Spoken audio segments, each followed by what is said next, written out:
is being recorded.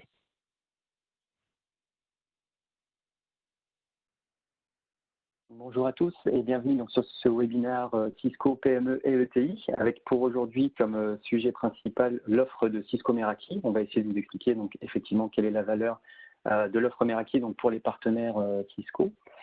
On va, j'espère que vous m'entendez. Si Julien, tu peux me confirmer que tout va bien. Bonjour tout le monde, alors je confirme que tout va bien Vincent, on peut y aller. Super, merci beaucoup.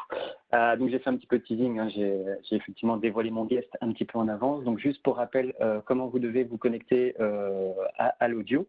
On vous rappelle que vous pouvez directement poser vos questions donc, dans la petite partie Q&A et on sera bien entendu un plaisir d'y répondre. Si on ne peut pas y répondre, on a de toute façon les questions qui sont enregistrées pour plus tard et on aura vos coordonnées pour y répondre en tout cas. Les différents moyens, donc les petits slides habituels hein, pour ceux qui ont l'habitude de ce webinaire sur comment vous pouvez vous tenir informé. Le plus important, vous le savez, c'est la communauté de partenaires qui est à votre disposition. Vous trouverez majoritairement énormément d'informations donc en français, des fiches produits, des documents orientés pour les réponses à appels d'offres, etc. Donc, vous l'aurez compris, aujourd'hui, on est sur un focus Meraki. Donc, on va tout de suite voir l'agenda. Donc, pourquoi proposer donc l'offre Meraki? Quel est le positionnement donc de l'offre Meraki donc sur un segment, on va dire plus PME. Julien Riby donc va donc vous faire une petite démonstration et vous présenter donc toute cette offre qui est aujourd'hui en pleine évolution. Donc, on a fait le teasing, hein, désolé. Donc, je laisse place donc à notre guest Julien Riby. Pour prendre la main, je vais juste lui redonner directement la balle hop, pour qu'il puisse vous partager son écran. Donc, merci Julien pour ta participation aujourd'hui. Alors, je vais partager l'écran, on va voir si tout fonctionne bien. Pas de souci. Hop. Et tu vois mon écran Vincent? Oui, je le vois. Super, c'est parfait. Super, très bien. Eh bien, écoutez, bonjour tout le monde. Super content d'être ici pour ce petit webinaire Cisco Meraki. Donc moi c'est Julien, je suis ingénieur avant-vente maintenant depuis un petit peu plus d'1 an côté Cisco Meraki. Il faut savoir que j'ai commencé chez Cisco Meraki il y a un peu plus de 3 ans, où j'ai commencé au support technique, donc une bonne approche pour bien voir toutes les approches qu'on peut avoir sur une solution. Donc aujourd'hui, ce que je vous propose, c'est une petite présentation un petit peu de 3 étapes, où je vais commencer avec des slides. Je vais vous faire voir un petit peu comment Meraki va réussir via 6 façons à optimiser un service informatique et à aider une entreprise à se développer. Donc vraiment, quels sont les gros avantages Cisco Meraki. Ensuite, on va basculer sur le deuxième volet qui va être un volet encore plus intéressant, qui va être le volet de démonstration, où je vais vous faire voir exactement ce que la solution Meraki a dans le ventre. On va se connecter sur le dashboard et on va regarder à quoi ça ressemble. Et ensuite, on va faire une dernière partie où là, je ferai une petite conclusion, où je donnerai quelques témoignages clients et j'ouvrirai un petit peu la discussion côté Meraki, notamment en vous proposant des ressources que vous pourrez accéder à tout moment pour utiliser la solution. Donc, à propos de Cisco Meraki, commençons par le commencement. Quelle est notre mission? Notre mission va être de simplifier des technologies qui sont souvent très puissantes pour permettre aux professionnels de se concentrer sur leur cœur de métier. Généralement, quand on parle de solutions puissantes, le mot complexité vient souvent après. Le but des solutions Meraki, c'est de garder toute cette modularité de configuration qu'on peut avoir sur un équipement Cisco traditionnel, par exemple, donc un équipement qu'on va généralement gérer en ligne de commande, mais tout ça de façon beaucoup plus simple. Avec la solution Meraki, le but, c'est d'avoir absolument 0 ligne de commande pour configurer tout son réseau. Donc, on va être sur une solution simple. Mais attention, ce ne sera pas une solution simpliste, dans le sens où la majorité des choses qu'on peut faire avec une solution traditionnelle, on va le faire avec la solution Cisco Meraki. Donc, Cisco Meraki, il faut savoir que à la base, c'est un projet étudiant qui est né au MIT à Boston en 2006. Ces étudiants commençaient à voir tout leur petit monde autour d'eux se simplifier, donc notamment avec l'avènement des smartphones, qui est un très bel exemple, où avant, il fallait être sur un ordinateur, savoir faire des commandes sur un ordinateur, après c'est simplifié, il y a eu l'interface graphique toute jolie. Pareil pour les téléphones, aujourd'hui tout le monde utilise un téléphone, même ma grand-mère utilise un téléphone pour le coup, un smartphone, où elle peut regarder ses news dessus, donc tout a tendu à se simplifier. Une chose en 2006, et même toujours aujourd'hui, qui a eu un petit peu de mal à simplifier, c'est l'utilisation des réseaux. Ne serait-ce que pour configurer un simple SSID sur une borne Wi-Fi, Si on n'est pas formé, ça peut être compliqué. Le but de Meraki, ça va être de simplifier tout ça. Et c'est sous cet angle-là, cet angle compris les étudiants du MIT en 2006 pour réaliser leur projet. Donc le but était d'équiper le campus du MIT avec des bornes Wi-Fi et tout ça géré sur une seule et même interface. Alors le projet étudiant évidemment a bien réussi, autrement on serait pas là aujourd'hui avec Cisco. Faut savoir qu'au début le projet a été financé par Google et ensuite a été racheté par Cisco en 2012, Cisco ayant bien senti le vent du cloud arriver. Donc aujourd'hui, on a vraiment voilà, deux types d'offres chez Cisco. On va avoir l'offre classique en ligne de commande avec DNA, etc. Donc l'offre classique Cisco. Et on va avoir l'offre Meraki qui va être beaucoup plus simple à gérer. Donc finalement, on va pouvoir s'adresser à différents types de clients, différents types de demandes. Je vois souvent la solution Cisco classique, en fait, je m'amuse souvent à faire cette petite métaphore. Un Cisco classique, je vais voir ça comme une Formule 1. Ça va vraiment être une grosse bête de course. La seule chose, c'est qu'il va falloir pas mal de mécaniciens autour pour pouvoir gérer la solution, pour pouvoir démarrer la voiture. Voilà, on va vraiment pouvoir tout configurer au millimètre, mais il faut que ce soit sur un circuit généralement, donc sur un data center, sur une grosse architecture, etc. Meraki, ça va plus être le penchant, non plus Formule 1, mais peut-être plus le penchant Ferrari, où ça va être beaucoup plus clé en main à utiliser, et on a besoin d'un peu moins de mécaniciens pour gérer la solution. Alors évidemment, on en a toujours besoin derrière, si jamais il y a un souci, on a toujours avoir besoin d'ingénieurs pour déployer la solution, évidemment, mais ça va se conduire beaucoup plus facilement.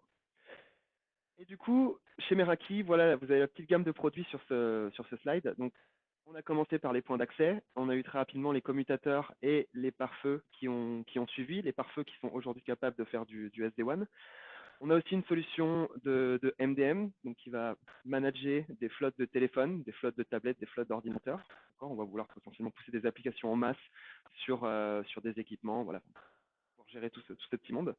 On a la solution Meraki Insight qui va nous permettre d'avoir de la visibilité encore plus poussée avec notre solution pare-feu. Donc vraiment avoir quelque chose de très, très granulaire quand on veut troubleshooter un problème. On va aussi avoir la partie vidéo protection qui fait aussi office de sensor. On ouvrira un petit peu la conversation tout à l'heure en parlant notamment d'API. Donc il faut savoir que le système Meraki est ouvert. Tout le monde peut coder ses propres API. On a des partenaires écosystèmes qui existent déjà, qui ont déjà pas mal d'applications déjà créées. Ces applications elles vont être là pour potentiellement automatiser tout un déploiement, pour avoir des applications beaucoup plus poussées qui vont permettre de répondre vraiment à des besoins clients, pour géolocaliser par exemple, pour fidéliser des clients. Voilà. On verra quelques exemples ensemble tout à l'heure. Et donc, aussi le dernier équipement qui vient juste de sortir, qui s'appelle la Meraki Gateway, donc qui est tout simplement une passerelle cellulaire. C'est un équipement qu'on va pouvoir installer sur un toit, par exemple, ou en extérieur. Mais on veut mettre une carte SIM dedans. Ainsi, l'équipement va avoir la connexion LTE. Et ensuite, on va tirer juste un câble RJ45 jusqu'à notre équipement réseau et on aura la connexion. Donc cet équipement-là va permettre potentiellement de faire un backup en 4G, si besoin, ou d'être un lien primaire si jamais la connexion filaire est vraiment pas très bonne. Si on se retrouve un petit peu dans la campagne et que la connexion est pas très bonne. On n'a pas la fibre et la DSL est vraiment pas top. Donc voilà un petit peu pour la gamme de produits Cisco Meraki. Et évidemment, tout ce petit monde, la vraie star chez Cisco Meraki, ça va être ce qu'on appelle le dashboard. Donc l'interface d'administration unique qu'on verra tout à l'heure. Donc là, finalement, pour manager la solution Meraki, vous choisissez votre navigateur web préféré, vous vous connectez dessus. Il n'y a vraiment qu'un seul point d'entrée pour se connecter. Vous vous connectez, vous allez avoir accès à absolument toute votre configuration. Donc ça, on verra ça sur la partie démo tout à l'heure. Vous allez voir. Donc Meraki en quelques chiffres, c'est plus de 460 000 clients actifs dans le monde, 6,5 millions d'équipements en ligne. Voilà, donc il y a vraiment la Meraki aujourd'hui, on le verra sur le dashboard tout à l'heure, on a une petite carte mondiale avec tous les équipements Meraki répartis un petit peu partout. Meraki aujourd'hui a vraiment le vent en poupe chez Cisco. La solution explose vraiment et on a vraiment une croissance assez exponentielle aujourd'hui. Donc voilà, c'est le bon moment pour rentrer dans la solution Meraki. Une petite slide un tout petit peu plus technique qui me permet de répondre aux questions classiques que je peux avoir quand on parle de solutions gérées dans le cloud. Donc, la première chose que j'ai assez souvent, c'est ça a l'air sympa votre solution gérée dans le cloud. La configuration est stockée sur le cloud, elle est stockée sur l'équipement, tout va bien. Mais je ne veux pas que mon trafic utilisateur transite par le cloud. Je vais avoir des transactions bancaires, je vais faire passer des dossiers patients dans un hôpital, etc. Donc je ne veux pas que le trafic utilisateur ne transite par le cloud. À cette question, la réponse est très simple. En aucun cas, le trafic utilisateur ne transitera par le cloud Cisco Meraki. Les seules choses qui vont transiter par le cloud, ça va être ce qu'on appelle le trafic de gestion de données. Donc ça va être quand on va modifier des configurations, quand nous, on va pousser des mises à jour firmware, donc vraiment juste le trafic de gestion. Le trafic utilisateur, lui, va suivre son chemin classique. La deuxième question que j'ai assez souvent, c'est qu'est-ce qui se passe si jamais la connexion Internet tombe? C'est une solution gérée sur le cloud. Maintenant, quid de la perte de connexion Internet? Eh ben, la configuration, comme je disais tout à l'heure, elle est bien stockée sur le cloud. Donc, toutes les configurations de points d'accès, les configurations de commutateurs, etc. Tout ça est stocké sur le cloud, mais c'est aussi stocké évidemment local sur l'équipement. Ce qui fait que si on perd la connexion Internet, l'équipement va continuer de fonctionner en local. Et on a aussi une petite page de configuration locale pour tous les équipements. Donc, si jamais on veut modifier une adresse IP, si jamais sur un commutateur, on veut modifier un port, le mettre dans un autre VLAN, etc., on va pouvoir le faire même en local. Donc évidemment, la page de configuration locale est bien moins fournie que ce qu'on peut avoir sur le dashboard qu'on va voir tout à l'heure, mais on va quand même avoir de quoi troubleshooter un problème ou de quoi faire une configuration vraiment basique sur un équipement. Donc voilà.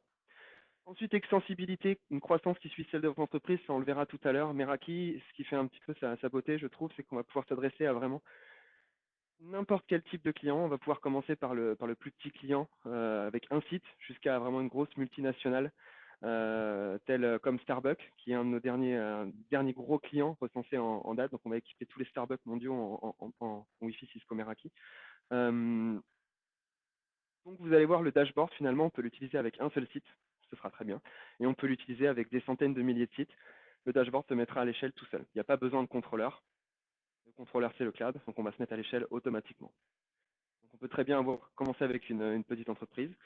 Il n'y a qu'un seul site, 2 sites, et ensuite l'entreprise va grossir. Et ben, Meraki va être capable de les accompagner dans cette extension. Et ensuite, pareil pour le futur. Donc, il faut savoir que quand on rentre dans la belle famille Meraki, on a accès à absolument toutes les mises à jour, que ce soit des mises à jour de sécurité et des mises à jour de fonctionnalité. Donc, Meraki, je dis souvent, c'est comme le bon vin, ça prend de la valeur avec le temps. Le jour où l'équipement Meraki, on l'achète, c'est le jour où il a le moins de valeur finalement. Et après, on va continuer à ajouter en permanence des nouvelles fonctionnalités. Le meilleur exemple en date, c'est la partie SD-WAN sur les pare-feux Cisco Meraki. Il y a à peu près 2 ans, le pare-feu Cisco Meraki était uniquement un pare-feu nouvelle génération. Et un beau matin, tous les clients ont reçu un email, les partenaires aussi ont reçu des emails en disant voilà, l'équipement Meraki est désormais un équipement de sécurité avancée, mais aussi un équipement qui est capable de faire du SD-WAN. Et tout ça sans que le client remette la main au portefeuille. Si vous voulez avoir un peu plus d'informations sur comment sont sécurisées les données chez Meraki, où sont nos data centers, comment transitent les données du cloud jusqu'à l'équipement, n'hésitez pas à aller faire un tour sur meraki.cisco.com/trust et vous aurez beaucoup plus d'informations. Donc, rentrons un petit peu dans le vif du sujet aujourd'hui, donc avec les PME. Donc, on va aujourd'hui présenter 6 façons d'optimiser l'IT et aider une entreprise à se développer. Comment le réseau va pouvoir être capable de faire ça? Comment l'informatique, on va pouvoir proposer des solutions qui vont être capables de cocher ces 6 points. Premier point qu'on va présenter, ça va être accélérer les déploiements. Les déploiements, ça peut souvent être assez laborieux à réaliser, notamment pour un partenaire. Comment Meraki va pouvoir accélérer ça? On va regarder ça. Ensuite, évidemment, ça, tout le monde va être d'accord, il va falloir économiser des ressources. Il va falloir gagner du temps, économiser pour le client et pour le partenaire, faire en sorte qu'il n'y ait pas un ingénieur qui passe trop de temps sur un projet. En tout cas, qui passe le temps qu'on lui a alloué et pas beaucoup plus. Ensuite, bénéficier d'une visibilité totale, c'est très important pour tout le monde, côté client, côté partenaire. Protéger le réseau, gros focus sécurité. Automatiser tout ce qui est mis à jour et ensuite pérenniser l'activité grâce au numérique. Donc là, le mot-clé, généralement, on utilise souvent, c'est digitalisation. Digitaliser un client. Donc ça, on va être capable de faire ça avec Meraki. Donc comment on va répondre à ces 6 points? On va les prendre un par un. Premièrement, accélérer les déploiements. Donc ici, on va tout gérer dans le cloud. Donc finalement, avec un équipement Cisco Meraki, ce qu'on va pouvoir faire en termes de déploiement, c'est vous allez avoir accès à la console dashboard. Vous allez pouvoir faire la configuration d'absolument tous les équipements d'un client, qu'il en ait 5, 4, 200, 300, 10 000. faites toute la configuration sur le dashboard sans avoir l'équipement avec vous. L'équipement n'est pas encore connecté. Et ensuite, vous allez pouvoir envoyer les équipements sur les sites distants des clients, d'accord, sans les faire passer par vos sites à vous. Vous les envoyez chez le client. Le client a juste à brancher l'équipement Meraki. D'accord, l'équipement est tout frais, il sort tout juste du carton. L'équipement est branché sur Internet. S'il y a un DHCP, l'équipement va prendre directement l'adresse IP, va se connecter avec le cloud, va synchroniser avec le cloud. Le cloud va pousser la configuration sur l'équipement et hop, on est bon, c'est fait. Premier déploiement réalisé. Et ça, on peut le multiplier vers tous les déploiements. Ici, chez Meraki, c'est ce qu'on appelle le Zero Touch Provisioning. Et ça, c'est un avantage énorme de Meraki par rapport à la concurrence. On est sur un réel Zero Touch Provisioning. Il y a juste à brancher l'équipement, on a la connexion Internet, la configuration est poussée. Je me rappelle que dans ma vie d'avant, je travaillais chez un partenaire où on avait fait un déploiement national, où il y avait vraiment des centaines et des centaines de sites. Le déploiement, c'était pour le coup assez compliqué. L'équipement, Cisco nous l'envoyait directement dans nos locaux, dans le locaux du partenaire chez qui je travaillais. Je faisais une préconfiguration, je mettais un label sur l'équipement, je le rentrais dans un fichier Excel, etc. Et après, je l'envoyais sur le site distant du client. Donc, ça me faisait beaucoup de travail et ça demandait beaucoup de temps et de ressources pour le partenaire chez qui je travaille. Avec Meraki, comme je vous le présentais, on fait la config sur le dashboard. On peut automatiser via des API ou via des templates sur le dashboard. Le client branche la borne sur le site distant, elle monte. Ça, c'est des choses qui font la différence, notamment sur des gros projets comme Starbucks. Ensuite, économiser des ressources, eh ben, on commençait déjà un petit peu à en parler là. On va économiser beaucoup de temps pour faire le déploiement. Donc vous, au lieu d'avoir un ingénieur ou avoir des techniciens qui vont passer beaucoup de temps à faire les déploiements, vous allez pouvoir réduire un petit peu ce temps-là, évidemment toujours en vendant de la prestation. Il y aura toujours besoin potentiellement d'avoir des gens qui vont installer, si le client en a besoin. Mais ces ressources-là, vous allez pouvoir les utiliser pour faire d'autres choses parce qu'on va pouvoir vraiment mieux gérer les ressources. Donc ça, c'est vraiment un point très important. Et pareil, donc côté client, on va gagner aussi du temps sur tout ce qui est configuration, sur tout ce qui est gestion du réseau pour pouvoir vraiment se focaliser sur son vrai métier. On parlait de Starbucks tout à l'heure. Starbucks, leur but, c'est de vendre des cafés. C'est pas de configurer un réseau au top du top. Le réseau doit être très bien, doit fonctionner, et c'est tout. Ils veulent peu en entendre parler derrière. D'accord. Donc voilà, le but, il est là. Économiser des ressources, alors évidemment, voilà, un petit chiffre, 14% des dictionnaires IT en France, c'est avant tout faire des économies et bénéficier d'un budget plus important. Alors 14% pour moi, c'est même pas, je pense qu'on aurait dû en avoir quasiment plus. Mais voilà, il y a vraiment une volonté de pouvoir investir, de pouvoir digitaliser son réseau, et c'est ce qu'on va réussir à faire avec des solutions comme Meraki. Économiser des ressources aussi, quelque chose qui est très important, ça va être cette notion de CAPEX, OPEX. Quand on commence un projet informatique, et voilà, je sais que je parle avec des professionnels aujourd'hui, c'est pas des choses que je vais vous apprendre. On sait qu'il va y avoir un prix d'achat, donc là généralement on connaît. Il y a un prix qu'on connaît un petit peu moins, ça va être le prix de gestion de réseau, de vie de réseau, qu'on appelle l'OPEX, donc les dépenses d'exploitation. Ces dépenses d'exploitation, que ce soit côté partenaire ou côté client, elles sont très souvent sous-estimées. On se dit, on va acheter un produit, on va acheter tel produit, et après, les dépenses d'exploitation, on verra un petit peu, ça va le faire. Selon Gartner, on estime qu'à peu près 80% des coûts IT sont générés après l'achat initial, ce qui est absolument énorme. Et ça, on ne s'en rend pas compte. Le but de Meraki, j'aime bien cette image d'iceberg, le but de Meraki, ça va être de faire redescendre le niveau de l'eau et d'avoir une partie visibilité beaucoup plus importante. Quand on va prendre du Meraki, on va beaucoup diminuer les dépenses OPEX, parce qu'on va savoir sur quoi on va. Ça va être une solution qui va être robuste, ça va être une solution avec laquelle on va avoir de la visibilité, on va passer moins de temps à manager, on va passer moins de temps à troubleshooter, on va passer moins de temps à pousser les mises à jour. Enfin, voilà, le temps, la composante ici, ça va être passer moins de temps à faire les choses, d'avoir un réseau qui fonctionne juste, d'avoir la puissance que peut avoir un équipement Cisco, toute la robustesse d'un équipement Cisco, liée avec la simplicité qu'on va avoir sur le dashboard. Donc gagner du temps, avoir moins d'OPEX et du coup finalement faire descendre le niveau de l'eau encore. Et on estime qu'à peu près, il y a des clients Meraki qui sont capables d'économiser jusqu'à 90% sur les OPEX. Donc c'est absolument énorme. Donc voilà un petit peu comment on va positionner Meraki sur l'économie des ressources. Tout le but, c'est d'avoir un OPEX, des dépenses d'exploitation les plus petites possibles. Maintenant, bénéficier d'une visibilité totale, c'est quelque chose qui est très important. Il va falloir une console d'administration ici unique, donc que ce soit pour le partenaire ou pour le client. Comme je disais tout à l'heure, on va prendre un navigateur web, on va se connecter et on va avoir la visibilité sur absolument toute notre architecture. Il n'y a pas besoin d'avoir une autre interface pour les licences, une autre interface pour juste manager un certain type d'équipement. Non. Tous les types d'équipements, tous les équipements dont on va parler vont être managés sur le dashboard Cisco Meraki. Donc, visibilité totale ici. Voilà. Je vous garde, on en parlera en long et en large sur la partie démo qui vient juste après. Ensuite, protéger le réseau. Donc ça, c'est très important. On va avoir des gammes de produits chez Meraki, donc notamment les pare-feux et les points d'accès aussi qui vont être capables d'apporter une grosse brique de sécurité. En France, enfin en tout cas ou dans le monde, on estime que 42% des gestionnaires IT déclarent que la sécurité de leur infrastructure est la plus grande préoccupation. C'est absolument normal. Et chez Meraki, la sécurité, on va le réaliser grâce à ces différentes briques, donc notamment ici dans notre solution de pare-feu. Nous allons avoir Advanced Malware Protection pour la partie pare-feu. Donc voilà, on va regarder tous les paquets qui passent et si on voit qu'il y a un malware qui est téléchargé, on va pouvoir le bloquer. Ça, c'est réalisé grâce à une énorme base de données qui s'appelle Talos, où on a environ 300-400 chercheurs qui travaillent à temps plein dessus.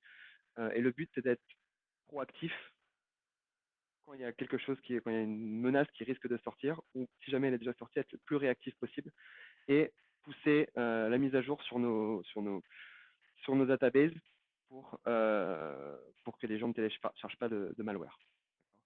À savoir que ici, on n'a pas besoin de mettre à jour tous les équipements de façon physique pour bénéficier des dernières mises à jour. C'est des choses qui sont dans le cloud, donc c'est des choses qui vont se mettre à jour vraiment automatiquement. C'est fait de façon complètement transparente pour le client. Donc ça, c'est un gros point positif. Il n'y a pas besoin de repasser sur tous les équipements pour les mettre à jour. Tout se met à jour automatiquement sur le cloud. Donc pareil, pour le partenaire, ça fait gagner du temps. Vous n'avez pas besoin de vous mettre en mode projet pour gérer toutes les mises à jour d'un client. Tout va se faire automatiquement. Et pareil pour le client, il peut dormir sous deux oreilles et on est bon. Évidemment, on a la partie aussi détection et prévention des intrusions, donc qui est réalisée avec Snort. On va avoir tout ce qui est identity, donc avec Cisco ISE, et la protection DNS avec Cisco Umbrella. Donc, toutes ces briques-là vont pouvoir se lier avec la partie MX pour garantir une sécurité à toute épreuve. Donc là, c'est vraiment dans la philosophie Meraki aussi et Cisco de prendre le meilleur des deux parties. Sur certains points, Cisco a appris de ce que faisait Meraki et a appris ces choses-là pour les utiliser. On en reparlera tout à l'heure. Et sur certains points, évidemment, Meraki va profiter des grosses solutions Cisco comme Umbrella pour pouvoir les intégrer. Voilà, le but, c'est pas inventer la roue. Il y a des choses qui fonctionnent très bien chez Cisco, et ben on va essayer de faire des liens, faire des API entre les deux solutions pour pouvoir bien les réutiliser. Donc voilà comment va être réalisée la sécurité côté Meraki. On parlait des mises à jour, donc automatiser les mises à jour. Tout est géré sur le cloud, donc c'est facile pour le client et pour le partenaire de manager tous ces réseaux. On va retourner un petit peu là à la balance, et c'est ultra facile pour nous aussi en tant que constructeur de pousser des mises à jour sur les équipements. Si jamais on détecte une grosse faille de sécurité, si jamais il y a un gros problème, eh ben, on va pouvoir mettre en place un correctif très rapidement et les pousser sur tous nos équipements en même temps partout dans le monde. Il n'y a pas besoin juste de mettre un firmware disponible, il faut le télécharger, il faut l'installer à la main. Non. Nous, on va pouvoir être capable d'automatiser toutes ces mises à jour et de les pousser. Donc évidemment, les clients et les partenaires vont recevoir une notification en disant « Voulez-vous bien mettre à jour cet équipement, c'est des mises à jour critiques ?» Mais voilà, il a juste à cliquer sur un bouton et la mise à jour va être poussée. Donc, encore une fois, on est sur un gain de temps, une économie de ressources assez exceptionnelle. Et ensuite, pérenniser l'activité grâce au numérique, ça c'est une partie très importante et qui est pour moi une valeur très très différenciante sur la solution Meraki. Ça va être l'utilisation des API. Ouvrir la conversation pour vraiment savoir ce que veut faire un client sur sa solution, donc faire potentiellement de la géolocalisation. On est dans un entrepôt, on veut géolocaliser des colis, on va pouvoir le réaliser grâce au point d'accès Cisco Meraki. On fait de la revente, on vend des cafés par exemple. On va avoir un joli portail captif qui va récupérer de l'information, donc demander au client de se connecter via Facebook, via Instagram. On va pouvoir le réaliser sans problème. On installe des caméras de vidéoprotection dans un entrepôt, encore. On veut être alerté si jamais il y a un départ de feu. On va être alerté si jamais il y a une personne qui se trouve dans un endroit où il n'est pas censé être. Les caméras Meraki vont être assez intelligentes pour pouvoir détecter ces choses-là et envoyer des alertes. Donc on est vraiment avec Meraki, sur des équipements réseau robustes. Le Wi-Fi va faire du Wi-Fi, évidemment. Les caméras vont filmer, mais derrière, on a tout un écosystème autour qui vont nous permettre vraiment de répondre à aux besoins les plus poussés de nos clients. Et enfin, on arrive sur ma partie préférée, c'est la partie démo où je vais vous faire voir à quoi ressemble l'interface. Alors, donnez-moi une petite seconde que je partage mon écran.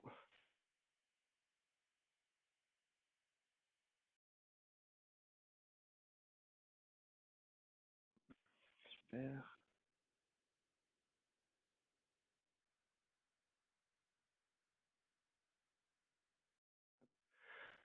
Alors Vincent, si tu es toujours là, est-ce que tu peux me confirmer qu'on voit bien mon Ouais, écran? Ouais. Yes, tout va bien. super. Super. Bon bah, On voit très bien. du vert partout. Bon bah super, ça c'est voilà, c'est un bon signe. Quand c'est vert, c'est bon, ça veut dire que c'est du Meraki. Donc là, c'est notre petite carte monde où on a tous les équipements Cisco Meraki. Donc là, il faut savoir que moi, quand j'ai commencé chez Meraki il y a 3 ans, pour vous donner un chiffre, on était à 700 000 réseaux actifs dans le monde. En 3 ans, on est passé de 700 000 à quasiment 2 500 000 réseaux, enfin plus de 2 500 000 réseaux dans le monde.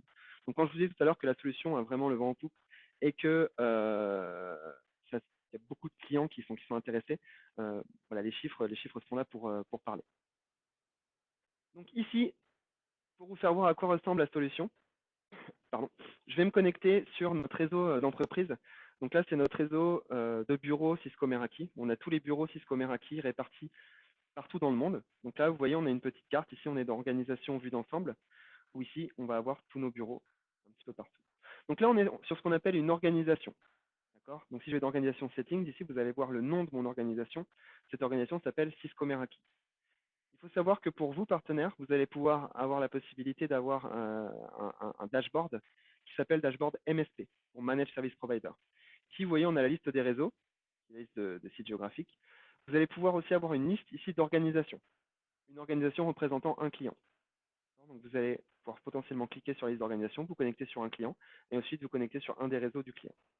Donc finalement, vraiment, tout sera centralisé ici. Vous aurez juste un nom d'utilisateur, un mot de passe, potentiellement lier ça avec votre téléphone pour ajouter de la sécurité, de multifacteur authentification, et vous allez vous connecter sur le dashboard, et vous, en tant que partenaire, vous aurez Network et vous aurez aussi la partie organisation pour vous connecter sur le bon client. Donc vraiment, une seule interface pour gérer tous les clients Cisco Meraki. On est plutôt pas mal là-dessus. Sur la partie réseau, donc là les réseaux, je ne parle pas encore d'adresse IP, de VLAN, etc. Ici, un réseau Meraki, ça va être un container où on va ajouter des équipements. Donc par exemple, on a Meraki San Francisco ici, où on peut voir l'utilisation. Il y a beaucoup de clients à San Francisco, c'est notre site central, c'est notre site le plus gros.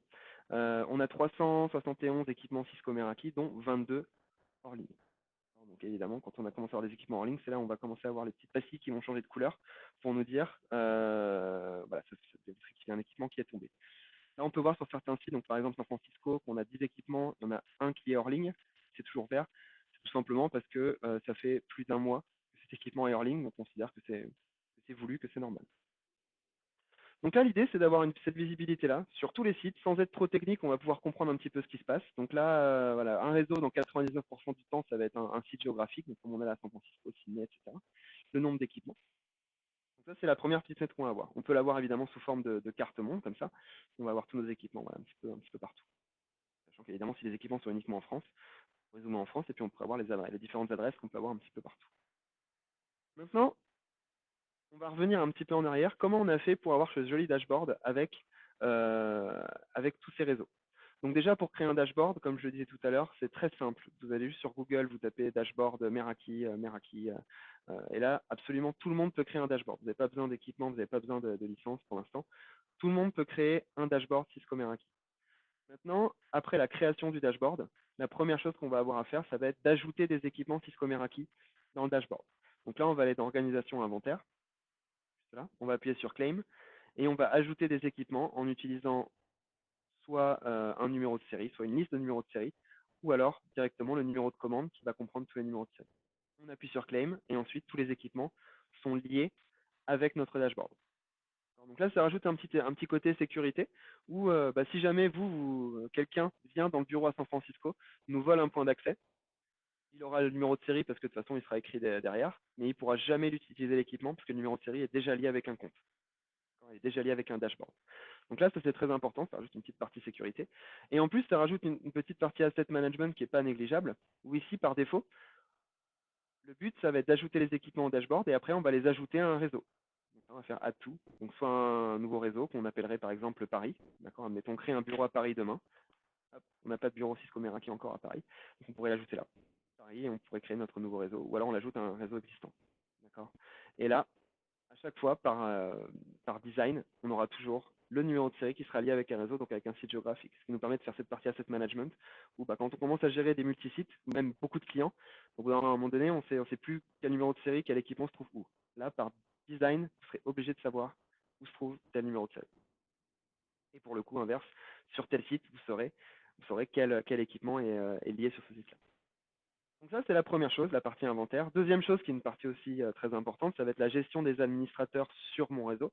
Donc là, vous avez créé votre dashboard, donc à la création, vous n'aurez qu'un seul administrateur, ce sera votre adresse email que vous aurez mis à la création du dashboard. Mais après, le but, ça va être d'en ajouter d'autres, donc ajouter les collègues, ajouter potentiellement des clients. Peut-être que les clients vont vouloir avoir accès à cette partie visibilité. Donc là, on va avoir différents types d'admin. Donc par exemple, Andrés, ici, lui, est organisation admin, ce qui fait qu'il va avoir accès à absolument toute la configuration en lecture et en écriture. Toute la configuration sur tous les réseaux qu'on va avoir listés ici. Chris, ici, lui, on pourrait peut-être le voir comme un client, qui lui ne va avoir accès qu'à certains sites géographiques. Donc lui, Chris n'a accès qu'à Ann Arbor, qu'à Austin et qu'à Londres. Donc on pourrait imaginer un client qui a du multisite.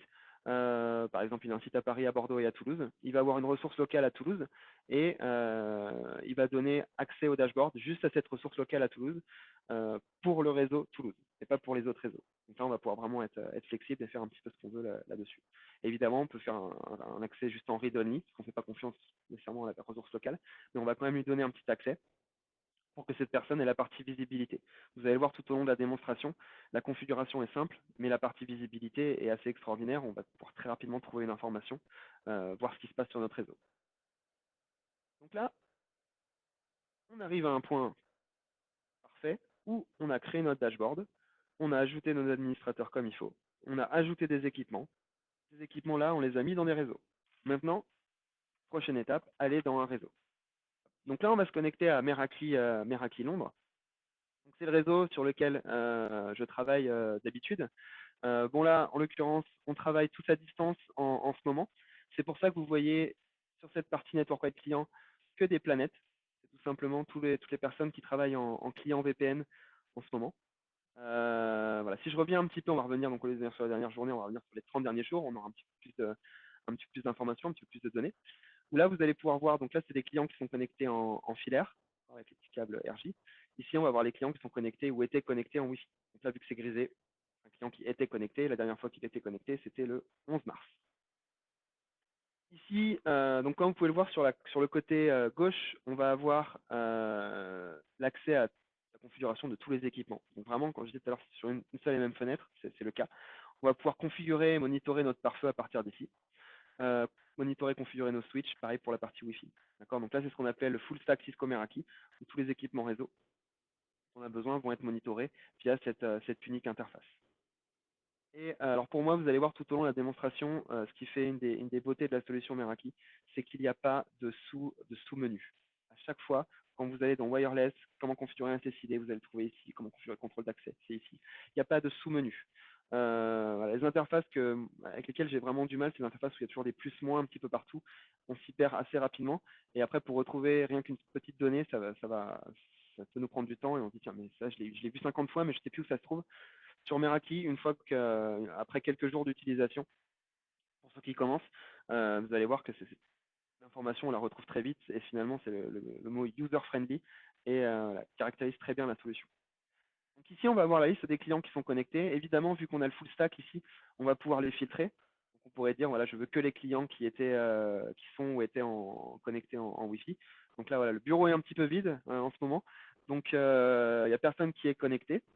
Peut-être qu'on pourrait regarder au niveau statut. Voilà, il y a toujours des petites machines. Donc là, on en a 15. C'est pas énorme. Donc, voilà, il y a une machine de lab, il y a un écran qui est toujours connecté. Et là, ça doit être peut-être des serveurs ou autre. Donc voilà un petit peu l'idée. Ici, on a un ordinateur qui est toujours connecté. On ira faire un petit tour tout à l'heure. Il faut savoir qu'on a une visibilité au niveau applicatif. Ici, donc quelles sont les applications qui ont été les plus utilisées sur mon réseau. Donc là, j'ai fait que sur les points d'accès. Je pourrais potentiellement filtrer un peu plus et regarder sur un SSID en particulier, donc Meraki Corp, par exemple, donc qui est notre réseau corporate. Où ici, on n'a toujours pas grand monde de connectés en ce moment. Applications, là on va voir les applications qui ont été les plus utilisées sur les 30 derniers jours. D'accord? Donc, voilà, du Office. On se sert de temps en temps, il y a du YouTube, un petit peu, du Netflix. Sachant, en cliquant sur une application, je peux pouvoir voir quels sont les utilisateurs qui ont utilisé le plus souvent cette application. Donc là, en l'occurrence, c'était YouTube. Et on peut voir que voilà, un de nos collègues, Simon, a utilisé un bon petit paquet de YouTube sur le dernier mois, donc quasiment 14 gigas, ce qui correspond à quasiment 13, enfin, plus de 13% du trafic YouTube global sur le dernier mois. C'est Simon qui l'a utilisé ici. Donc on va vraiment avoir une belle visibilité de ce côté-là, ce qui va nous permettre derrière de, pourquoi pas, prendre des décisions pour filtrer un type de trafic. Donc filtrer complètement YouTube ou limiter le trafic lié à YouTube. Parce que ça utilise beaucoup de bandes passantes, on va pouvoir le voir rapidement ici. Et la bande passante est limitée. Donc on voudrait peut-être prioriser des applications plus professionnelles au détriment de YouTube. Donc voilà un petit peu l'idée de cette partie client, à savoir que on va pouvoir retrouver un client très rapidement. Donc là, par exemple, Meraki Corp, vous allez voir, je pourrais faire une petite recherche. Donc par exemple, on va taper hop, Camille. Vous voyez, donc là, Camille, c'est une collègue. Donc on va la retrouver ici, Camille Teta, sur MacBook Pro. Et la dernière fois qu'on l'a vue, c'était le 9 mars sur le réseau. Donc là, finalement, vous, en tant que partenaire, ce qui va être sympa, comme moi, c'était vraiment sympa quand j'étais au support Cisco Meraki, c'est si on a un client qui appelle et qui n'y connaît absolument rien en réseau, si on a une solution complexe à gérer, ça va pas être, ça va généralement pas être facile. Il va falloir qu'il s'explique un petit peu sur le problème qu'il a. Avec Meraki, moi, généralement, je demandais juste le nom de la personne. J'allais sur le bon réseau très rapidement. Je me connectais sur le dashboard, sur le bon réseau. Donc voilà, Camille a un problème. Je tape son nom. Voilà, ok, vous avez bien un MacBook Pro, Camille, très bien. Et après, je peux commencer mon troubleshooting. Donc pour faire ça, tout simplement cliquer sur un client. Le client là, je vais pouvoir voir sur quel point d'accès. Donc là, en l'occurrence, on n'a pas vraiment de client point d'accès. Donc sur quel point d'accès il était connecté. Le client étant connecté, on pourra faire de la géolocalisation. Donc l'avoir sur une petite carte, savoir où se trouve le client sur notre, sur notre bureau. On va voir qu'il a été connecté sur le Meraki Corp ici. On a une partie client connexion, donc on va pouvoir voir remonter un petit peu le courant et savoir d'où vient la connexion Internet. Donc vraiment savoir quoi est connecté où. Donc là, Camille était connecté au point d'accès 7.4. Ce point d'accès-là était connecté à ce commutateur-là, qui est connecté à ce commutateur-là, qui est connecté à ce pare-feu-là. Donc là, on va vraiment pouvoir voir voilà, sur quel port on était connecté et pouvoir remonter tranquillement. Donc vraiment, la partie visibilité est assez énorme là-dessus. Et quand on doit troubleshooter un problème, avec Meraki, on va pouvoir s'accaparer la topologie très rapidement. Savoir de quoi on parle, savoir où se situent les équipements. Donc par exemple, ici, on a la petite partie topologie qu'on va pouvoir ouvrir. Et en live, ça va nous construire toute la topologie de notre réseau des équipements Cisco Meraki. Donc en vert, évidemment, c'est que les équipements sont bien connectés. En jaune, visiblement, vous voyez une modification de stack qui a été faite. Donc, on a un petit warning ici. Donc, tout doit fonctionner, mais on a fait un warning. Donc là, on a mis un filtre avec le point d'accès sur lequel Camille était connecté. On peut l'enlever, comme ça, on a toute la belle architecture. Donc, il faut savoir que c'est fait avec un protocole normé qui s'appelle CDP LLDP. Donc, c'est pas un protocole Meraki. C'est un protocole qui peut être utilisé par n'importe quel type d'équipement réseau. Là, en l'occurrence, le code couleur des points d'accès, les cercles, des commutateurs ici et des pare-feux ici, c'est fait parce que c'est des équipements Meraki. Si jamais vous avez des équipements non Meraki sur votre réseau, il n'y a pas de souci, ils vont s'afficher avec un petit peu moins d'informations. Quoique, il y en a pas mal quand même. Donc, ce sera des petits losanges comme ça. Par exemple, vous voyez là, on a un équipement Cisco traditionnel, un 4500 qui est connecté ici. Et là, on va avoir toutes les informations qu'on a liées avec le CDP et l'FDP, qui peut être activé sur n'importe quel type d'équipement. Je crois même des équipements D-Link classiques peuvent en faire. Donc voilà un petit peu l'idée. Ça va répondre à une problématique assez répandue chez des ingénieurs, des architectes réseau. C'est que le plan réseau, il est bien fait le jour 1 du projet. Voilà, on travaille avec des partenaires très bons chez Cisco en général. Donc je suis sûr que vous êtes tous très bons et que vous faites des super schémas réseau le jour 1 du projet. La seule chose, c'est qu'après, c'est difficile quand le client change des ports, quand il se passe des choses, de tout traquer. Et au bout de quelques mois, des fois quelques jours même, le schéma réseau qu'on a fait, il est plus à jour parce qu'il y a eu plein de modifications qui ont été faites sur les ports, sur la nomination des ports, etc. Ici, le but, c'est que tout soit fait automatiquement. Donc vous allez avoir, s'il y a besoin de troubleshooter un problème, on va voir le point d'accès 7.2, il est connecté à tel commutateur et on peut remonter tranquillement. Donc là, cette partie visibilité est vraiment pas négligeable. Ensuite, donc voilà, sur cette partie client, sur chaque client, on va pouvoir voir quelles applications sont les plus utilisées. Donc, on va les voir ici. On a la partie sécurité, bien évidemment. On va pouvoir, sur un client en particulier, soit complètement le whitelister. Donc, comme ça, aucune limite de bande passante ne lui sera appliquée. On va pouvoir complètement le bloquer en laissant un message. Tu as généré trop de trafic, par exemple. Ou on va pouvoir lui appliquer une groupe policy. Donc, un groupe policy, ça va être un ensemble de règles qu'on va prendre et qu'on va pouvoir appliquer soit à un client en particulier, soit un VLAN, soit un type d'équipement même. Donc tous les équipements Apple, on veut telle politique de sécurité, tous les équipements Android, tel type de sécurité, etc. Et on peut même pousser très loin et lier notre système avec un Active Directory pour appliquer une politique de sécurité sur un groupe Active Directory en particulier. Donc ça, on va vraiment pouvoir pousser assez loin. Ici, on va cliquer sur le point d'accès 7.2 et pour la première fois de la présentation, on arrive enfin sur un équipement Cisco Meraki où ici, on va avoir le nombre de clients actuellement connectés, des informations un peu plus liées au réseau, donc quelle adresse IP de management on a. Ici, ce point d'accès-là va se retrouver dans la partie Wireless Access Points. On a la liste des points d'accès qui se retrouvent ici. Donc, on en a 10 en l'occurrence à Londres. On va pouvoir voir l'état de la connexion. Donc, est-ce qu'il y a eu une petite coupure? Là, visiblement, on a une petite coupure. Vous voyez, reboot firmware upgrade. Donc voilà, on a un bon exemple aujourd'hui. On a eu une mise à jour firmware récemment. Vous voyez que le temps de coupure pour une mise à jour firmware chez Cisco Meraki, on est clairement en dessous de 5 minutes. C'est généralement dans ces eaux-là. Là, c'est généralement 1 à 2 minutes de ressenti utilisateur. Là, c'était juste le temps que tout se connecte bien sur le cloud, ça a fait 3 minutes. Mais là, voilà. Firmware, généralement, quand on l'installe, le temps de coupure, c'est juste le temps de redémarrage de l'équipement. Donc, généralement, c'est aux alentours d'1 minute pour un point d'accès ici. Donc là, c'est ce qu'on a là. Vous voyez, on a de la chance aujourd'hui. Ici, on va pouvoir remonter un petit peu encore et voir la borne sur quel commutateur pardon, on est branché. Donc là, on a cliqué là, on va voir qu'on est branché, on est bien branché sur le port 5 du commutateur, vous voyez, AP7.2, qu'on va retrouver ici, AP7.2. Quels clients sont connectés? Ici, on va voir les informations réseau. On a une belle visibilité au niveau du commutateur pour savoir quels sont les ports qui sont utilisés, quels sont les ports qui ne le sont pas. Le petit éclair pour nous dire que c'est un équipement qui est connecté client PE. La flèche qui va nous dire d'où vient la connexion Internet, où se trouve le Plink. Donc là, on peut remonter encore notre architecture. Le Plink vient du switch de cœur. On va cliquer sur le switch de cœur ici. Et le switch de cœur, on va retrouver encore une petite flèche ici. D'où vient le Plink? Le Plink vient du MX400, qui est notre pare-feu. On peut remonter encore un coup.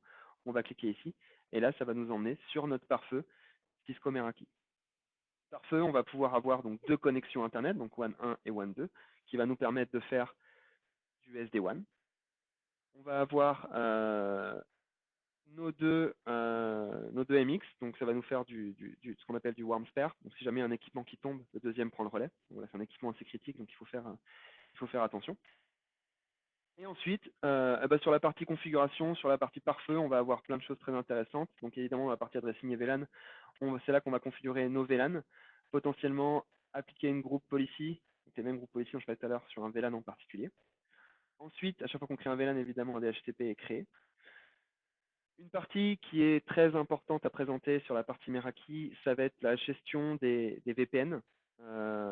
Ça, pour moi, ça va être ma façon aujourd'hui de vous faire voir à quel point on va pouvoir simplifier les configurations. Donc, généralement, pour configurer un VPN entre des sites, il va falloir faire plein de choses. Donc, s'occuper de la phase 1, de la phase 2, renseigner quel type d'encryption, quel type de hash on va avoir, quel niveau de diffie-hellman on va utiliser, etc., etc. Il y a vraiment beaucoup de choses techniques à rentrer. Sur la partie Meraki, toutes ces choses techniques existent toujours. Toute la partie VPN IPsec, phase 1, phase 2, on va toujours la voir, mais elle va être derrière le rideau. Tout ça, le client et le partenaire n'ont pas besoin de s'en occuper. Ça va être fait automatiquement en arrière-plan. Vous, au niveau de la configuration, la seule chose dont on doit s'occuper, c'est est-ce qu'on est sur un site qui est en hub ou un site qui est en spoke. Les hubs, ça va être nos sites centraux, donc généralement nos data centers. Tous ces sites-là vont être de base interconnectés entre eux. Donc nous, on a 4 hubs dans notre architecture Meraki. On a Londres, San Francisco, San Diego et un autre réseau à Londres. Donc ces 4 sites sont par défaut tous liés entre eux. C'est nos 4 hubs. Ensuite, on va dire quel sous-réseau on veut diffuser dans ce VPN. Donc là, les sous-réseaux qu'on a configurés juste avant dans la partie dressing et VLAN, on va dire, voilà, management, je veux le diffuser ou pas. Donc voilà, on va pouvoir faire ça très rapidement. Et ensuite, on a configuré nos hubs très rapidement. Je vous fais voir. On peut aller sur un autre site. Vraiment, en 2 clics, je vais pouvoir aller sur un autre site qui se trouve à l'autre bout du monde, donc Sydney. Et ici, Sydney lui est configuré en spoke et on va lui dire sur quel hub je veux que Sydney se connecte. En l'occurrence, voilà. On va dire à Sydney de se connecter en priorité à San José, si jamais San José tombe, bascule à San Francisco, voilà, etc. Il est vraiment connecté à ces trois-là en même temps. Et évidemment, on va lui dire voilà, quel sous-réseau aussi Sydney va diffuser. Donc là, vous voyez les sous-réseaux qu'on diffuse de Londres, qui se trouvent ici. Vous voyez, Meraki Londres, Finsbury. On va les retrouver ici à Sydney. Donc voilà, la configuration est aussi simple que ça.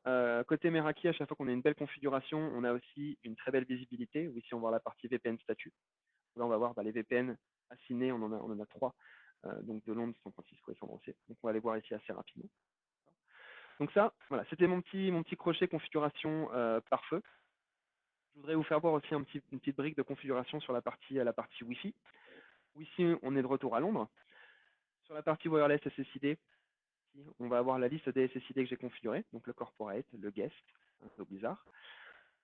On va pouvoir aller dans la partie access control, où ici, ça porte bien son nom, ça va déterminer comment on va donner l'accès à notre réseau Wi-Fi. Donc soit on le laisse complètement ouvert, soit pre-shared key comme ce qu'on a à la maison avec une box classique. Soit nous, ce qu'on utilise, donc authentification 802.x avec un serveur Radius. Donc là, le serveur Radius, quand on l'active, on a le serveur Radius qui s'affiche ici, on a juste à rentrer les configurations. Comme on discutait tout à l'heure, on peut avoir un portail captif Cisco Meraki aussi. Donc potentiellement, voilà, on va un petit café, on veut laisser un petit message quand les clients se connectent, voilà, utiliser le réseau de façon correcte, etc. On va pouvoir avoir un petit portail captif ici. Évidemment, on ne va pas passer sur toutes les configs. On a pas mal de configurations ici, donc tout est centralisé là. Par exemple, les bridge mode, ici, ça va nous permettre de déterminer un VLAN sur un SSID. Donc ce SSID là, tous les gens qui seront configurés, qui seront connectés, seront attribués au VLAN 182 ici, tout simplement. Voilà. Toute la configuration se fait là. Sur la partie wireless, on a aussi une petite brique de sécurité qui est plutôt sympa, qui est intégrée. Donc là, sur chaque SSID, je vais pouvoir configurer des règles de niveau 3, de niveau 2 aussi. Donc niveau 2, si je l'active, ça veut tout simplement dire que toutes les personnes qui sont connectées sur le SSID Corp ne peuvent pas parler entre elles. C'est de l'isolation au niveau 2. Donc par exemple, pour un réseau invité, c'est génial, parce que 2 personnes qui seront connectées sur le réseau invité ne pourront pas communiquer entre elles si on active ça. Les règles classiques de niveau 3, ou pareil, si on a un réseau invité, on pourrait mettre deny ici, local LAN, ce qui fait que tous les gens qui sont connectés sur le Meraki Corp, s'ils veulent aller sur un équipement branché en filaire localement, ils ne pourront pas y aller. Et ici, évidemment, on peut continuer à ajouter des règles de niveau 3. Partie encore plus intéressante, on va pouvoir ajouter des règles de niveau 7. Donc, par exemple, comme on disait tout à l'heure, on va pouvoir avoir une belle visibilité sur quels sont les types d'applications les plus utilisées. Et on pourrait se dire, tiens, il y a beaucoup de peer-to-peer sur mon réseau, c'est pas professionnel, on deny le peer-to-peer. Il y a beaucoup de Netflix sur mon réseau. Netflix, c'est pas professionnel, j'en veux pas. Je vais deny complètement Netflix. On va pouvoir faire aussi des règles de traffic shaping, où je vais pouvoir limiter la bande passante pour chaque client. Donc là, tous les clients vont être limités à 25 mégabits par seconde. Je vais pouvoir aller un peu plus loin et ajouter une règle de traffic shaping ici. Donc j'ai vu qu'il y avait beaucoup de YouTube aussi. YouTube, on ne va pas le bloquer parce qu'il y a quand même pas mal de choses intéressantes. Peut-être des formations ou des vidéos de webinaires qu'on est en train de faire aujourd'hui. Il en existe sur YouTube. Donc au lieu que les personnes utilisent toute la bande passante sur YouTube, on va limiter la bande passante. Donc là, par exemple, toutes les personnes qui regarderont YouTube seront limitées à 1 mégabit par seconde. Donc elles ne pourront pas vraiment regarder des vidéos en 4K. On va voir un petit peu diminuer la bande passante pour que tout le monde puisse profiter de YouTube et pas prendre toute la bande passante, par exemple. Donc là, on a ça pour ça. La partie qualité de service aussi qui est très importante et souvent très compliquée à configurer sur les réseaux, notamment sur la partie VoIP. Donc là, on va pouvoir la configurer. On va pouvoir dire, voilà, sur une règle en particulier, pas de limite de bande passante pour tout ce qui est VoIP et vidéoconferencing. En revanche, on va lui mettre une priorité ici. Voilà. Donc là, par défaut, tout le trafic est en priorité 0, best effort. Ça veut dire que si jamais il y a de la congestion sur un équipement réseau, un petit peu aléatoirement, des paquets seront mis à la poubelle, seront droppés. Si on met un tag DSCP comme ça veut dire que ces paquets-là auront la priorité. Et surtout pour le trafic téléphonie, si jamais il y a de la congestion, il ne faut absolument pas que ces paquets soient droppés. Même s'il n'y a pas de congestion, il ne faut jamais que les paquets téléphonie soient droppés. Autrement, Là, la conversion va couper, on va perdre complètement le message. Donc là, c'est très important ici. Ça, c'est la partie qualité de service qui se configure assez simplement sur Meraki. Maintenant, on va étendre un petit peu la conversation. Donc là, c'est pour la partie configuration. Évidemment, on n'a pas le temps ce matin. J'aimerais bien vous prendre plusieurs heures et vous faire voir absolument toutes les parties configuration, notamment qu'on peut avoir sur la partie switch avec les access policies, la configuration SPF sur les commutateurs, toute la partie sécurité qu'on va avoir sur le MX, sur le pare-feu. Il manque un petit peu de temps ce matin et le but c'est que je vous fasse voir, que je vous fasse goûter à la solution et qu'après, potentiellement, On n'a même pas vu, on n'a même pas vu les caméras encore non plus. Hein. On n'a pas vu les Mais c'est caméras vrai qu'au encore. niveau timing, j'allais intervenir sur le niveau timing parce que je sais que tu as encore quelques petits slides à présenter. Ouais. Donc effectivement, je pense que ce serait intéressant par contre qu'on fasse une V2 pour présenter, pour aller peut-être un peu plus loin, ou si tu as du contenu, effectivement, qu'on enverra par la suite à tout le monde. Ça, du contenu, on en a. Il n'y a pas de souci. Voilà, il y a un webinaire en 1 heure, voilà, même un webinaire en 3 heures, on aura encore des choses très intéressantes à dire. Je vous, voilà, en guise de petite amuse-bouche, la partie caméra, évidemment, va s'intégrer parfaitement à la solution Meraki, donc on va la retrouver ici, caméra, on peut vraiment avoir cette partie-là. Ça s'intègre parfaitement au dashboard, c'est vraiment la solution qui a été la plus simple à mettre en place parce qu'on avait déjà tout sur le dashboard, une interface centralisée où on peut visualiser tous nos équipements. Donc là, voilà, la partie caméra, voilà, je le fais vraiment très rapidement. Comme je disais tout à l'heure, les caméras sont intelligentes, donc elles vont pouvoir détecter des formes humaines, ce qui va nous permettre de faire des analytics. Donc là, on va avoir dans la partie analytics, vous voyez, donc là, il y a 0 personnes qui sont détectées parce que il y a quasiment personne au bureau en ce moment. Il faudra revenir en arrière. Et là, on commencerait à avoir les nombres de personnes qui utilisent les escaliers. Donc au fur et à mesure de la journée. Donc là, au client, on lui parle même plus de configuration réseau. On lui parle vraiment de combien de clients on va avoir sur un site géographique. Combien de potentiels clients on a sur un magasin en termes de retail. Est-ce qu'il y a plus de clients le lundi que le mardi? Du coup, est-ce que je mets plus de vendeurs le lundi que le mardi? Si ma devanture était verte, je la change, je la mets bleue. Est-ce que demain j'ai plus de clients? Ça va être des données très importantes et le réseau va vraiment être au service non plus de l'informatique seulement, mais aussi du service marketing, du service communication, de la direction. Donc ça, il y a plein de choses chez Meraki qu'on va pouvoir faire. Donc sur la partie caméra, sur la partie Wi-Fi aussi, c'est très important, on va avoir les location heatmap, juste là. On va pouvoir avoir une carte de chaleur des équipements, du nombre d'équipements. Donc là, par exemple, premier étage, vous voyez, on va avoir voilà, la carte et on aura les équipements connectés ou pas connectés pour avoir cette fameuse carte de chaleur ici qu'on va voir. Donc là, si jamais on a un événement marketing sur un côté du bâtiment, il faut que ce soit tout rouge, qu'il y ait beaucoup de clients qui soient là. Alors attention, petite précision, c'est des clients qui sont connectés et même des clients qui ne sont pas connectés. Étant donné que le téléphone émet toujours des données, même s'il n'est pas connecté au Wi-Fi, la borne Wi-Fi Meraki va être capable d'entendre cette donnée-là et de la positionner sur le plan. Tout comme dans la partie organisation, Location Analytics ici, on va pouvoir voir combien de personnes sont passées devant mon bâtiment. Donc ici 4700, donc c'est des gens qui ont un signal un petit peu faible, qui ne sont pas restés longtemps. Donc là, finalement, sur une boutique, ce serait le potentiel de la boutique. On va avoir aussi le nombre de visiteurs. Donc là, c'est les gens qui sont restés un petit peu plus longtemps dans le bâtiment. Donc pour une entreprise, notamment de revente, le but, c'est de transformer les passeurs-by, ceux qui passent devant la boutique, en visiteurs. Évidemment, si les gens ne rentrent pas dans la boutique, il y a peu de chances que la vente soit faite. Donc là, ces outils-là vont nous permettre d'avoir vraiment des super informations pour traquer les clients. Et ça, quand on commence à avoir ces discussions-là avec la direction, avec la partie marketing, c'est généralement des sujets qui font mouche et il y a des budgets qui peuvent être débloqués pour pouvoir mener à bien le projet. Donc ça, c'est ce qu'on a sur le dashboard, c'est toujours disponible de base. Il faut savoir que voilà, on n'a pas le temps, mais on peut parler de la partie API aussi. On va pouvoir vraiment ouvrir notre système et avoir des choses ultra poussées, ultra comment dire, précises par rapport aux besoins du client. Donc potentiellement, sur une caméra, on va pouvoir déterminer combien il y a d'hommes, combien il y a de femmes qui sont venus dans notre réseau. Quelle est la tranche d'âge? On va avoir la photo, donc on va pouvoir potentiellement lier notre système Meraki avec d'autres systèmes via des API pour pouvoir déterminer des choses comme ça. Sur la partie tracking, pourquoi pas coder une application qui va nous permettre de nous géolocaliser sur un événement. Donc par exemple un festival de musique. On y arrive entre amis, Évidemment, au bout de quelques heures, généralement, on a un copain qui a été voir tel concert, l'autre qui est au bar, l'autre qui est ailleurs. Bref, on est souvent tous perdus. Avec une application que le festival pourrait développer, pardon, on pourrait géolocaliser ces amis-là, donc ils se mettent dans un groupe, et après, voilà, comme ça, ils pourraient se voir vraiment en live, se balader dans le festival.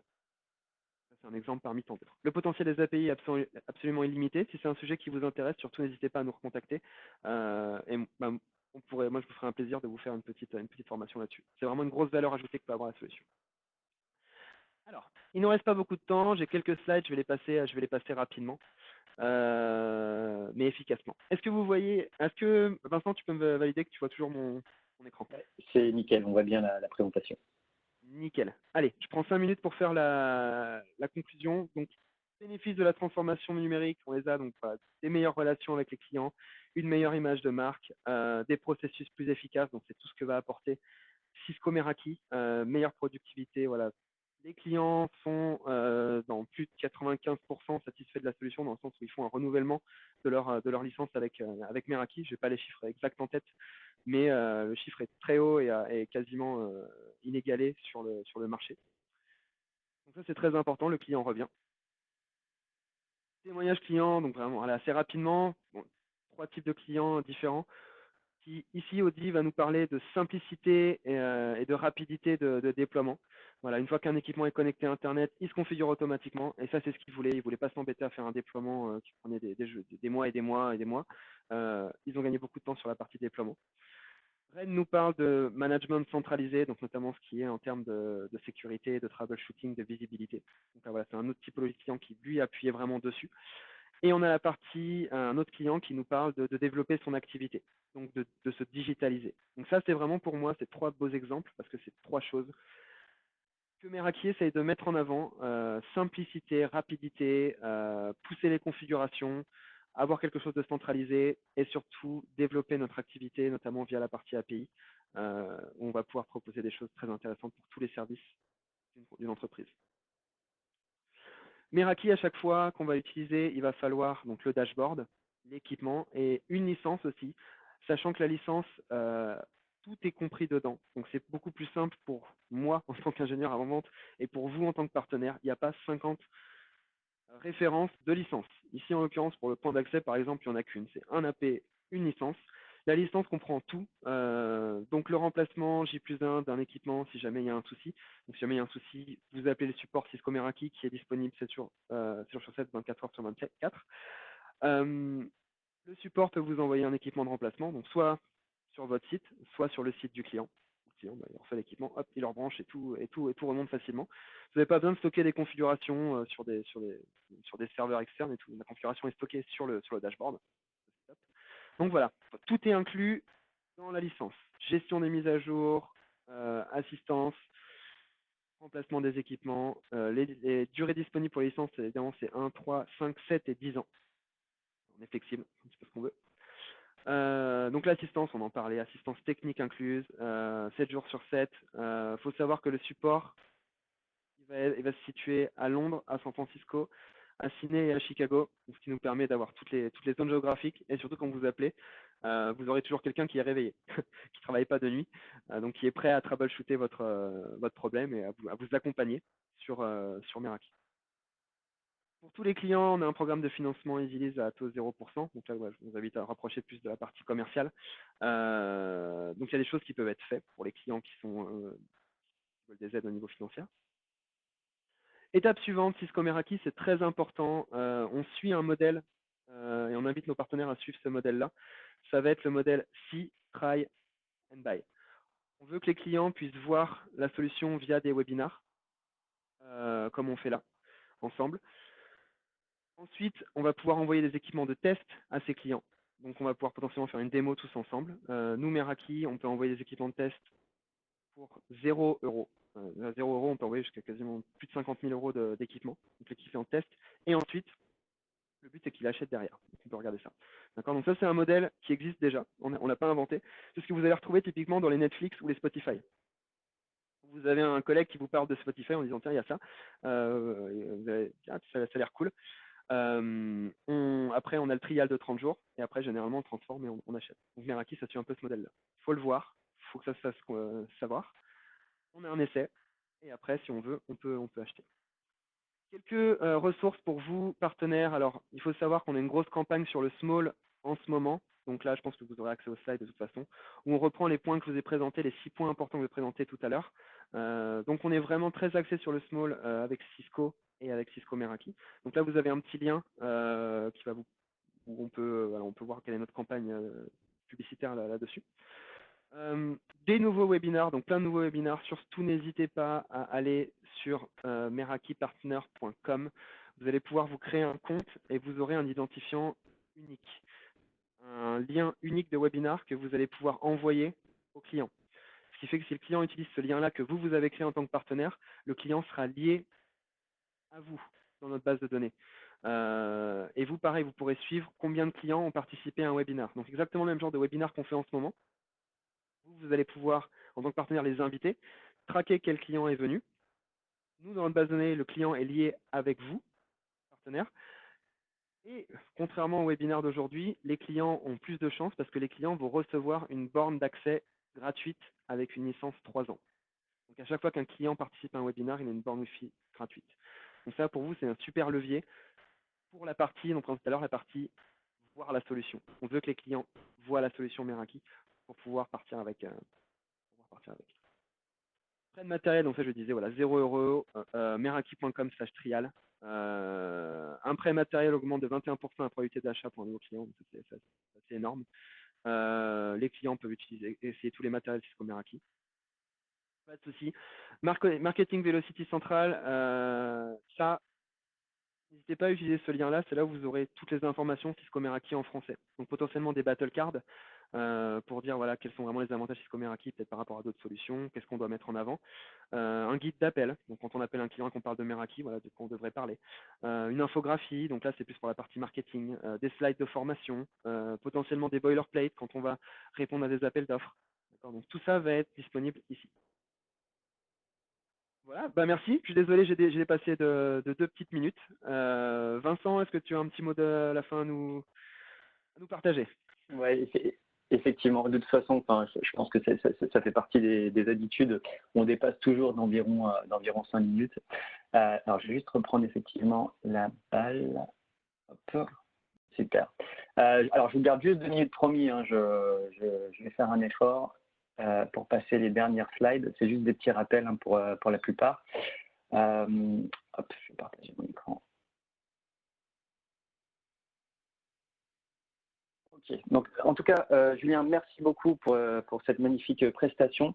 Effectivement, on n'a pas le temps de tout voir parce que la solution est ultra vaste, malgré qu'elle soit ultra simplifiée, comme vous le savez.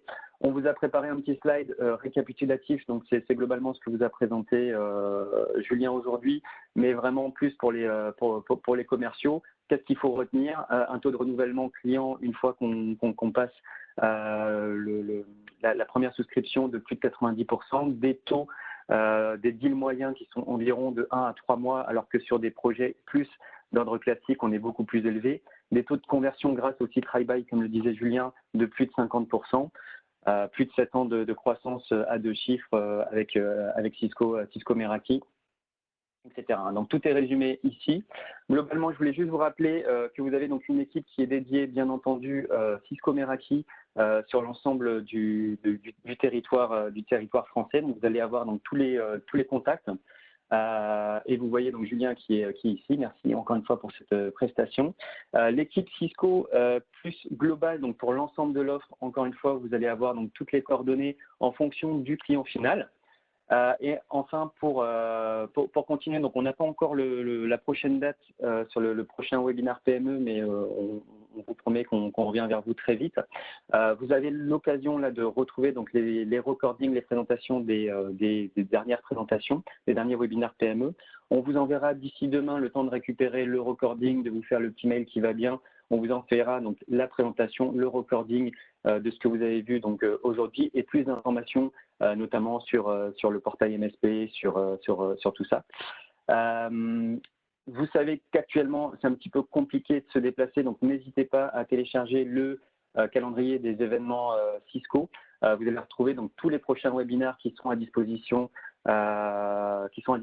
aujourd'hui. Donc, je sais qu'on est pratiquement tous confinés, donc n'hésitez pas, c'est le meilleur moment, entre parenthèses, pour monter en compétences et poursuivre des webinaires lorsque c'est possible, bien entendu. On vous remet aussi les différents catalogues qui sont à votre disposition sur la gamme PME, sur la gamme entreprise, etc. Donc, encore une fois, tout est à disposition.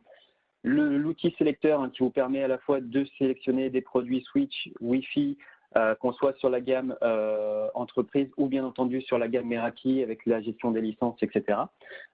Et enfin, donc les différents, encore une fois, les différents outils qui sont à votre disposition. Pour la suite, donc on revient vers vous très prochainement donc pour les prochaines dates. On espère en tout cas que vous vous portez bien avec la situation actuelle et puis on vous dit surtout à très bientôt et je remercie encore Julien pour sa prestation qui était vraiment très fluide et qui nous permet vraiment de comprendre quelle est la valeur pour un partenaire Cisco et pourquoi on doit forcément partir avec Meraki quand on est un partenaire Cisco. Merci beaucoup, à très bientôt. Merci Julien. Merci tout le monde, au revoir.